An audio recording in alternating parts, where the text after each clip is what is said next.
Children, today we are going to learn step by step how to solve problems based on Coulomb's law. I have categorized different problems in groups and we will learn one by one the type of question and how to think about solution of that type. For example, the first type of question is three charges involved in the problem and you have to find the two charges which are placed at r distance, and the third charge should be placed in between or the side of the two charges, keeping the system in equilibrium.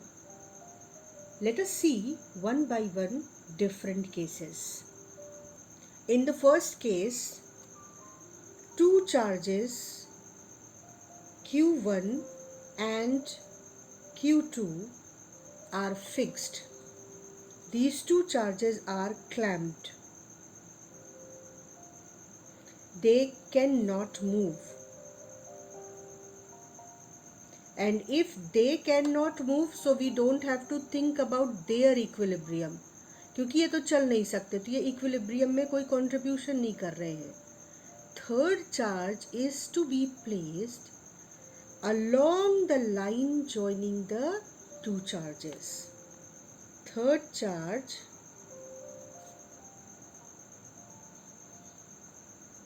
is to be placed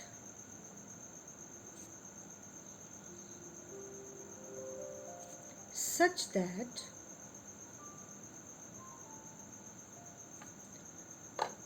third charge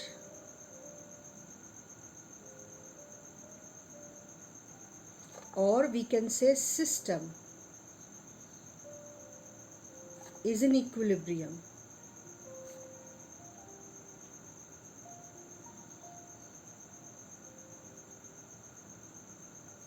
अब पहले ध्यान से समझो कि ये दोनों charges move नहीं कर सकते हैं, तो थर्ड चार्ज को जब आप रखोगे और वो ही मूव कर सकता है तो उसी पे फोर्सेस चेक करने पड़ेंगे.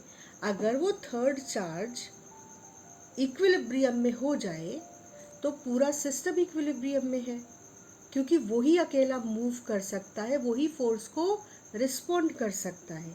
ये पहली टाइप का क्वेश्चन हुआ. अब इस टाइप में हम दो तरह के क्वेश्चंस देखेंगे. एक, जब दोनों चार्जेस सेम नेचर के हैं, और दूसरा जब दोनों चार्जेस डिफरेंट नेचर के हैं.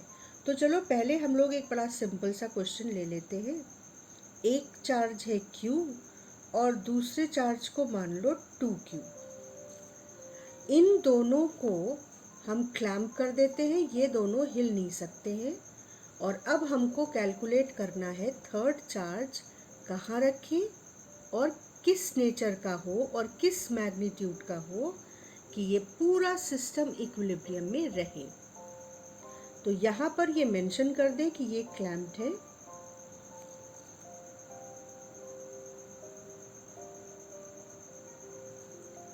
और जो थर्ड चार्ज है, late the third charge, first question लिख लेते हैं. Find nature, magnitude of third charge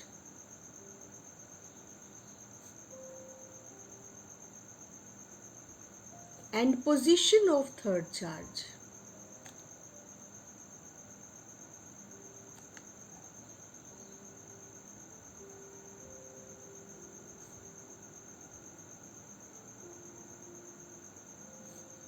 So that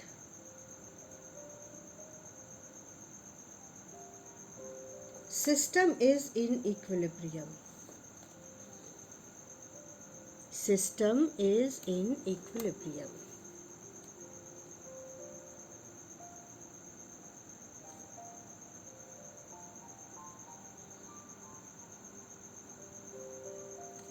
This is question and solution. समझो, इन दोनों चार्जेस को रखा रहने दिया क्योंकि ये तो फिक्स है। And let the third charge be capital Q and it is placed in between these two charges. अब सिर्फ थर्ड चार्ज पे फोकस करना है क्योंकि ये ही भाग सकता है, सिस्टम को डिसमेंटल कर सकता है।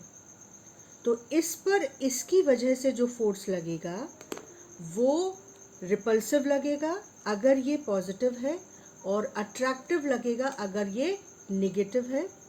फिलहाल हम नेचर को साइड में रखते हैं, मान लेते हैं कि ये पॉजिटिव है।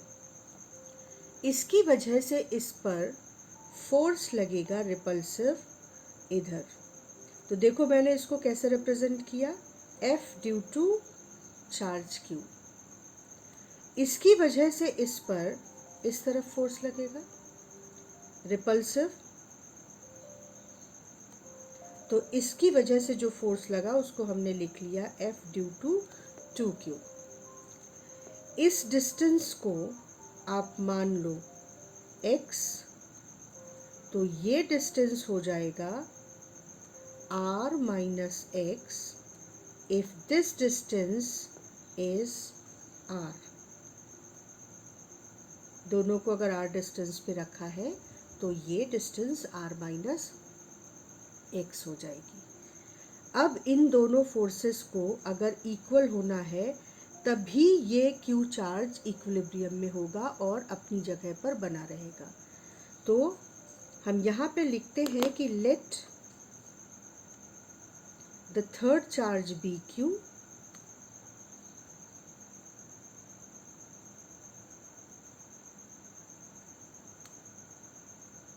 बल्कि इसको स्पेसिफाई कर दो, प्लस Q पॉजिटिव चार्ज है और it is placed at distance x from charge Q। ये हमने डायग्राम में दिखा दिया है।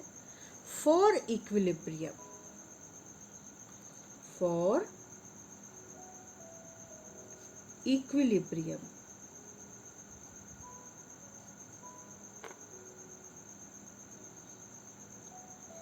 force due to charge Q should be equal to force due to 2Q, then only the resultant of the two will be 0 and this charge will remain at its place। तो force due to charge Q, इसकी वजह से इस पर जो force लग रहा है कैसे लिखेंगे, K Q1 Q2 upon x square, ठीक है।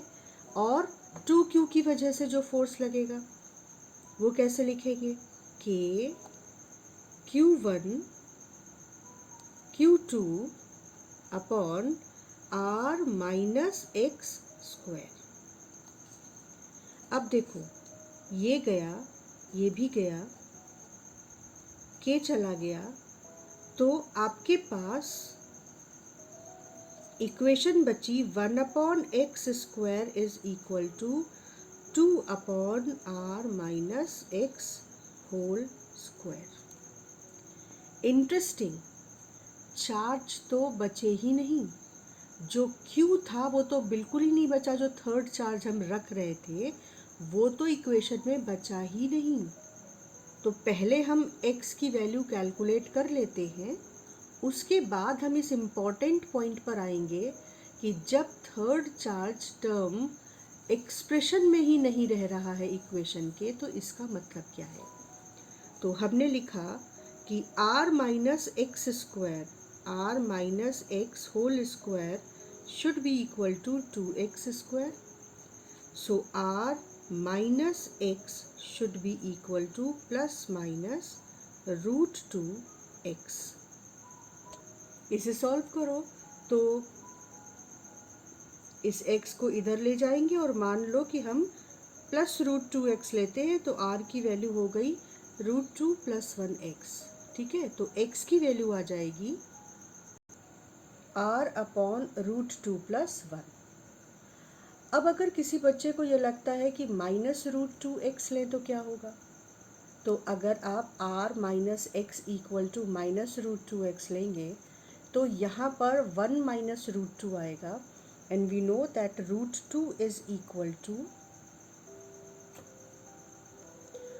√2 की वैल्यू 1.414, तो ये वैल्यू आएगी नेगेटिव, और उसकी वजह से जो x की वैल्यू है r upon this, that will be negative and which does not make any sense.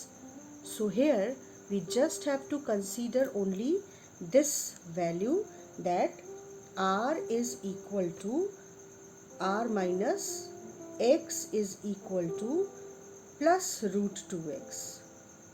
सिर्फ इस वैल्यू को कंसीडर करके और x की वैल्यू r अपॉन √2 + 1 आ जाएगी, और हम इसको फ्रैक्शन में रखकर छोड़ सकते हैं, या √2 को 1.414 से वैल्यू फाइनली कैलकुलेट कर सकते हैं if r is given. But conceptually this is the method. This is the method that when you meet a question in which two charges are fixed and the third charge is being placed, they are asking you find position, find the nature of the charge, so that the third charge, or you can say the system, is in equilibrium. तो simply पहला काम क्या करना है, जो charge हिल सकता है, भाग सकता है, उस पर फोर्सेस कंसीडर किए, उनको इक्वेट किया.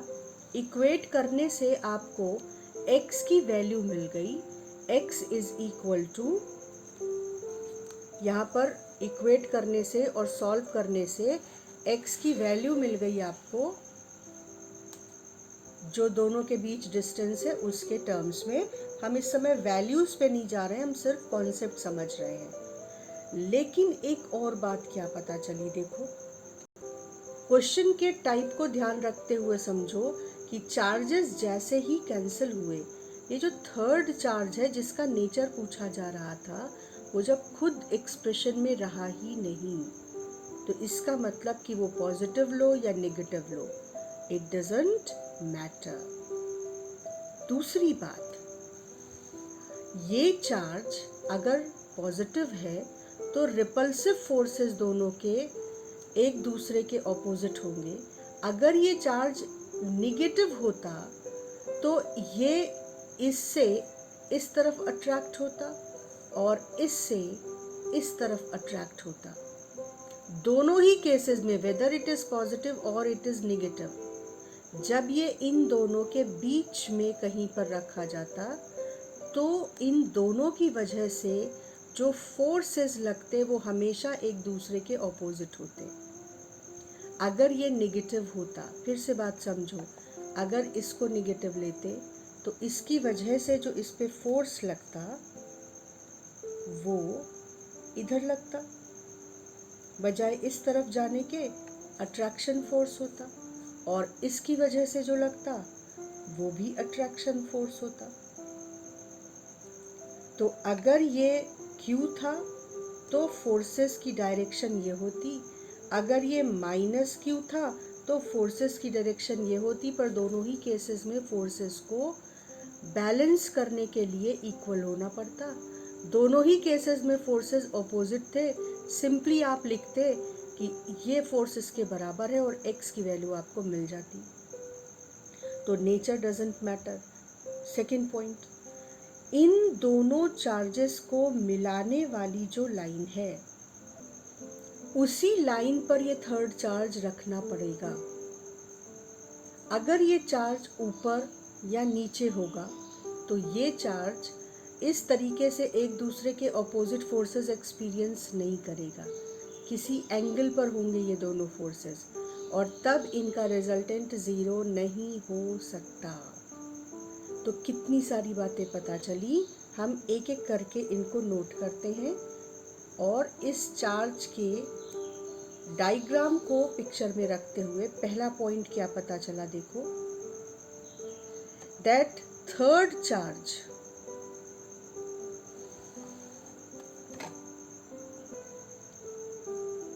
charge should be at the line joining the two charges. If you want the system to be in equilibrium, third charge should be placed in between the two charges. है ना, आपको इस third charge को इन दोनों के बीच में कहीं लिख रखना होगा, और line joining the two charges उस पर कहीं रखना होगा. अगर आप इस चार्ज को इधर या इस चार्ज के लेफ्ट में रखेंगे तो दोनों की वजह से जो फोर्स लगेगा वो एक ही डायरेक्शन में लगेगा और तब ये थर्ड चार्ज बैलेंस नहीं रह सकता, ये भाग जाएगा फोर्स, नेट फोर्स की वजह से। तो क्या क्या सीख रहे हैं कि third charge should be at the line joining the two charges, third charge should be placed in between the two charges, nature of third charge does not matter, क्योंकि इक्वेशन में थर्ड चार्ज का term ही नहीं रह जाता, और magnitude of third charge does not matter for the same reason that third charge term is getting cancelled when you are equating the two forces। और इसमें जो दोनों चार्जेस थे वो सेम नेचर के थे, दोनों पॉजिटिव थे, और आप पूरा लॉजिक अगर दोनों नेगेटिव हो और तब अप्लाई करो सेम आंसर आएगा। So when the two charges are of same nature, तब हम थर्ड चार्ज को कहाँ रखें और उनका नेचर क्या हो, ये इस तरह के क्वेश्चन को करने का, सोचने का तरीका हुआ। अब अगर हम दूसरा क्वेश्चन लें कि इनमें से एक को निगेटिव कर दें, तो अब सेकंड टाइप का क्वेश्चन ले लेते हैं। यहाँ भी तीन चार्जेस क्वेश्चन में है, इक्विलिब्रियम ही पता करना है कि भाई तीसरे चार्ज का नेचर क्या हो, तीसरे चार्ज की पोजीशन क्या हो, कि पूरा सिस्टम इक्विलिब्रियम में रहे। लेकिन असल में सिर्फ तीसरे चार्ज को ही इक्विलिब्रियम टेस्ट करना होगा, क्योंकि इनको हम अभी जो केसेस स्टडी कर रहे हैं उसमें क्लैंप करके रखते हैं, ये दोनों चार्जेस फ्री नहीं है मूव करने के लिए। तो चलो अगला क्वेश्चन ले लेते हैं। एक चार्ज Q, दूसरा चार्ज ले लेते हैं -4Q, और तब हम थर्ड चार्ज को कहाँ पर रखें। हमारा क्वेश्चन क्या कह रहा है, find position of third charge, nature of third charge,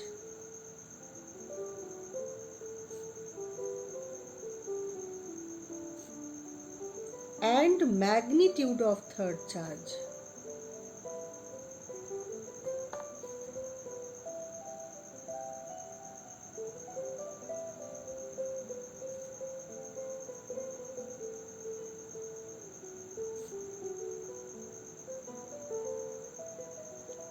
So that system is in equilibrium.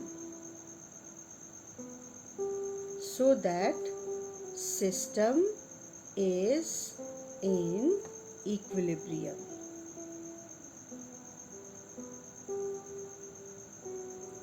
इन दोनों के बीच की डिस्टेंस आप ले लो r, और थर्ड चार्ज को let the third charge B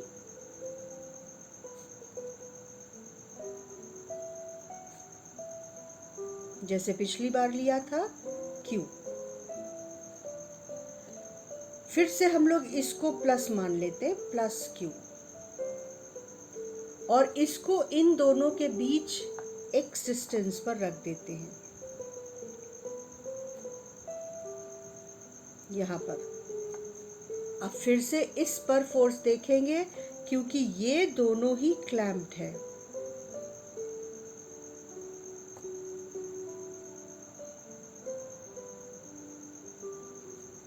तो जब ये दोनों हिल ही नहीं सकते हैं तो सिर्फ इसके बारे में ही सोचना है। तो हमने अलग से एक क्लीन डायग्राम बनाया, Q, ये -4Q और +Q को यहाँ पर रख दिया बीच में। अब देखें कि इस पर इन दोनों की वजह से फोर्स किस तरफ लग रहा है। Q की वजह से फोर्स लगेगा अट्रैक्टिव और repulsive force away from Q, और -4Q की वजह से लगेगा अट्रैक्टिव फोर्स टूवर्ड्स -4Q। अरे ये दोनों फोर्सेस तो एक ही डायरेक्शन में हो गए, इसका मतलब कि ये तो इक्विलिब्रियम बिल्कुल नहीं बचेगा। तो हम इस चार्ज को निगेटिव करके देख लेते हैं कि क्या अगर हम इस नेचर को निगेटिव ले लें तो ऐसा कुछ हो सकता है। तो हमने फिर से अपना डायग्राम बनाया इस बार इसको माइनस क्यू कर दिया, ये -4q है। और फिर से फोर्सेस देखें तो अब इसकी वजह से इस पर अट्रैक्टिव फोर्स लगेगा इस तरफ, और इसकी वजह से इस पर रिपल्सिव फोर्स लगेगा इधर ही। तो ये तो फिर से एक ही डायरेक्शन में फोर्स एक्सपीरियंस कर रहा है। तो मतलब कि चार्ज का नेचर तो फर्क ही नहीं डाल रहा है इस पर।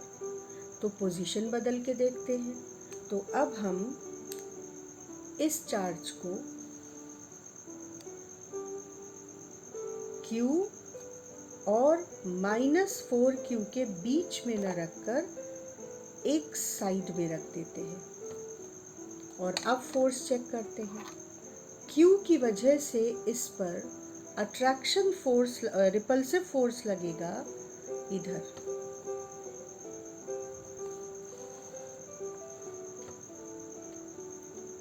और -4Q की वजह से इस पर अट्रैक्शन फोर्स लगेगा इस तरफ। तो अब ये दोनों फोर्सेस ऑपोजिट हो गए। अगर ये इक्वल भी हो जाएं तो थर्ड चार्ज इस पोजीशन पर बैलेंस पोजीशन पे रहेगा, इक्विलिब्रियम में रहेगा। तो हमको देखना पड़ेगा कि ये जो डिस्टेंस है ये तो हमने ली है r। अब अगर ये डिस्टेंस मान लो x हो,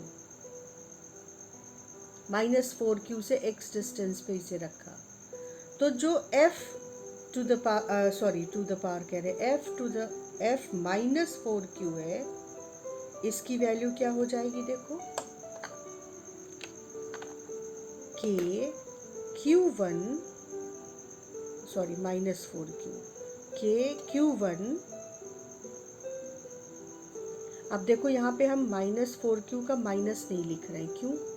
क्योंकि इसकी निगेटिव चार्ज होने की वजह से ही तो ये अट्रैक्शन फोर्स लग रहा है। तो हमने जब डायरेक्शन डिसाइड किया तो हमने इसके निगेटिव चार्ज होने को यहाँ पर कंसीडर कर लिया है। तो अब यहाँ पे उसे दोबारा से लिखने की ज़रूरत नहीं है। तो k q1 q2 upon x², और f q कितना होगा देखो, k q1 f due to charge q, k q1 q2 upon r plus x whole square.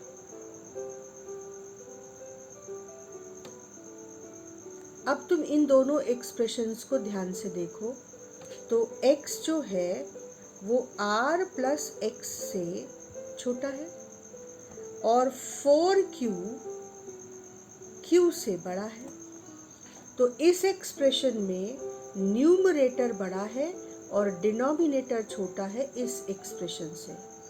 इस एक्सप्रेशन में देखो न्यूमरेटर इससे बड़ा है और डिनोमिनेटर इससे छोटा है।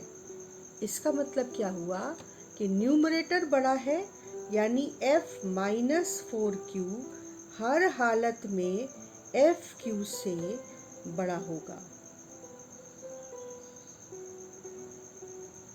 तो ऐसी कोई पोजीशन हो ही नहीं सकती x की कोई वैल्यू जब ये दोनों इक्वल हों। हर हालत में x की हर वैल्यू के लिए ये इससे बड़ा ही होगा, और जब ये इससे बड़ा होगा तो चार्ज इस तरफ रिजल्टेंट फोर्स एक्सपीरियंस करेगा, जिधर स्ट्रॉन्गर फोर्स है उसकी वैल्यू इन दोनों का डिफरेंस होगी और ये इधर चलने लगेगा। तो इसका मतलब ये भी इक्विलिब्रियम की कंडीशन नहीं है। तो अब एक ही तरीका बचा कि इसको उठाकर इधर रख देते हैं। अब Q और -4q के ना बीच में रखेंगे ना इधर, थर्ड चार्ज को हम इस तरफ रख देते हैं और फिर से फोर्सेस देखते हैं। Q की वजह से इस पर रिपल्सिव फोर्स लगेगा इधर, और इसकी वजह से अट्रैक्टिव फोर्स लगेगा इधर।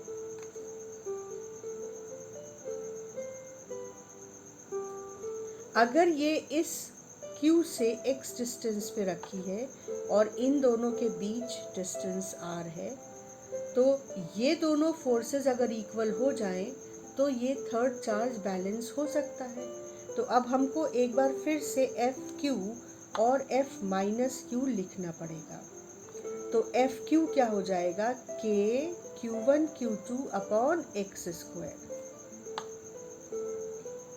Q1 Q2 upon x square. इसी तरह से F माइनस 4Q हो जाएगा K Q1 Q2 upon R plus x square.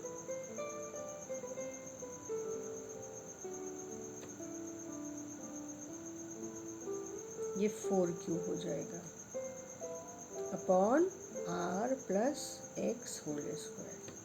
और यहाँ पे देखो, क्योंकि हमने निगेटिव चार्ज होने की वजह से इसका अट्रैक्शन फोर्स इस तरफ कंसीडर किया था, तो अब यहाँ पर -4Q लिखने की ज़रूरत नहीं है। तो अब इन दोनों को कंपेयर करो। न्यूमरेटर इसका छोटा है, डिनोमिनेटर भी R प्लस एक्स से छोटा है। इसका मतलब ये हुआ कि अगर हम x बढ़ाते जाएं, now numerator is smaller with respect to this, so denominator is also smaller with respect to this. तो अब x की किसी वैल्यू के लिए ऐसा हो सकता है कि ये दोनों इक्वल हो जाए। तो हम देखते हैं कि हमें सॉल्यूशन मिलेगा या नहीं। फॉर इक्विलिब्रियम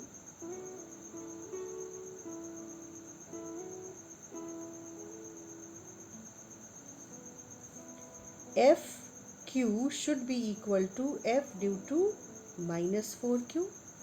वैल्यूज लिखी, K Q capital Q upon x square is equal to K 4Q capital Q R plus x square. K गया, स्मॉल q गया, कैपिटल Q गया, और हमारे पास बचा R plus x whole square is equal to 4x square. तो R plus x is equal to 2x plus minus 2x नहीं, सिर्फ प्लस 2x। इसको डिस्कस कर चुके हम पिछले क्वेश्चन में। तो R is equal to 2x minus x, so R is equal to x, or you can say x is equal to R. So that means if we place this charge, this third charge, at a distance equal to this distance towards the left of the smaller charge, then there will be a situation that this third charge is in equilibrium and the net force acting on this charge due to these two charges is equal and opposite. With the same logic कि Q तो रह ही नहीं जाता expression में, तो इसका मतलब कि इसका मैग्नीट्यूड और इसका नेचर इस क्वेश्चन के आंसर पर फर्क नहीं डालेगा। तो this is the position, and we will again write that nature and magnitude of third charge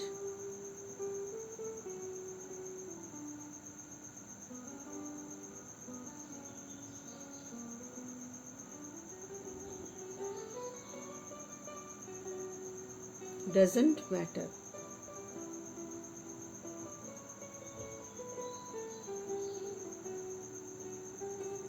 तो आज हम लोगों ने सीखा कि हम कैसे थॉट प्रोसेस और लॉजिक लगाएंगे अगर हमको किसी क्वेश्चन में दो चार्जेस गिवन हैं, सेम नेचर के हो सकते हैं, ऑपोजिट नेचर के हो सकते हैं, लेकिन इन दोनों चार्जेस को हमने क्लैंप कर रखा है और हम थर्ड चार्ज की पोजीशन, नेचर और मैग्नीट्यूड जानना चाहते हैं, so that this whole system, और specifically you can say the third charge, remains in equilibrium. तो जब ये सेम नेचर के चार्जेस हैं तब आंसर अलग तरीके से आएगा, और जब इन दोनों का नेचर ऑपोजिट है तब आंसर अलग तरीके से आएगा। लेकिन अगर सिर्फ थर्ड चार्ज मूव कर सकता है, ये दोनों नहीं, तो डेफिनेटली ये जो थर्ड चार्ज पे हम फोर्स कंसीडर करेंगे तो कैपिटल क्यू यानी इसका मैग्नीट्यूड एक्सप्रेशन में रह ही नहीं जाएगा। तुरंत इक्वेशंस जैसे ही आपने F Q equal to F minus 4 Q किया, इक्वेशन में कैपिटल क्यू कैंसिल हो जाएगा, और अगर कैपिटल क्यू कैंसिल हो गया तो इसका मतलब कि कैपिटल क्यू का मैग्नीट्यूड या नेचर इस आंसर को अफेक्ट नहीं करेगा। तो अब हम लोग फाइनली डिसाइड करेंगे कि इन दोनों चार्जेस को हम डिफरेंट वैल्यू लें या सेम वैल्यू लें, सेम नेचर लें या डिफरेंट नेचर लें। अब की बार हम इन तीनों को फ्री छोड़ देंगे, तीनों मूव कर सकते हैं, और हमारा सवाल वही रहेगा कि थर्ड चार्ज को कहाँ रखें और थर्ड चार्ज का नेचर क्या हो, थर्ड चार्ज का मैग्नीट्यूड क्या हो, कि ये पूरा सिस्टम इक्विलिब्रियम में रहे। तो क्योंकि ये भी बहुत अच्छे से लॉजिक समझने की चीज़ है, तो इसको हम नेक्स्ट क्लास में सिर्फ यही क्वेश्चन डिस्कस करेंगे।